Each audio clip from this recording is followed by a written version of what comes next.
Hey guys, welcome to another video in the WARLINE series. In this video, we will learn to recognize victory conditions necessary to win in WARLINE. First of all, victory conditions can only be checked at the end of your own turn. It is up to you to recognize when you have victory and declare it to the enemy general. There are 4 different victory conditions, and you only need to recognize one in order to be victorious. Overpower or crush the enemy. Recognize that you have slaughtered 5 enemy battalions. This condition is called overpowering the enemy. Recognize that you have slaughtered 6 enemy battalions. This condition is called crushing the enemy. Shackle the enemy. Recognize that you have imprisoned at least 3 of the enemy's battalions. This is called shackling the enemy. Only enemies currently in your prison count towards this condition, paralyzing the enemy. Recognize that you have rendered all of the enemy's battalions incapable of moving at least 1 cell. This condition is called paralyzing the enemy. If the enemy general has at least 1 enemy battalion in your prison, then the paralyzed condition is not satisfied, as they can extricate the battalion on their next turn. Blunt the enemy.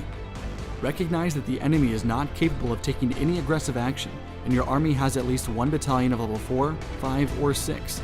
This victory is called blunting the enemy. Aggressive actions include attacking, counter-attacking, routing, destroying a rampart, or extricating a battalion. If at the end of your turn neither generals are capable of taking any aggressive action, refer to stalemate, voluntary surrender, and resolve. There is also forced surrender. If the enemy stalls 2 consecutive times, the enemy surrenders.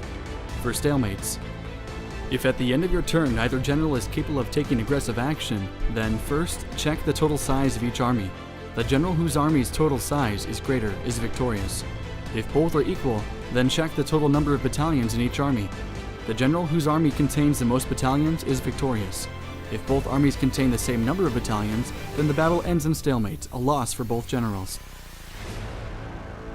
If both you and the enemy general make no effort to make or work towards aggressive action for 3 turns, then neither army is victorious, and the battle ends in resolve, a loss for both generals.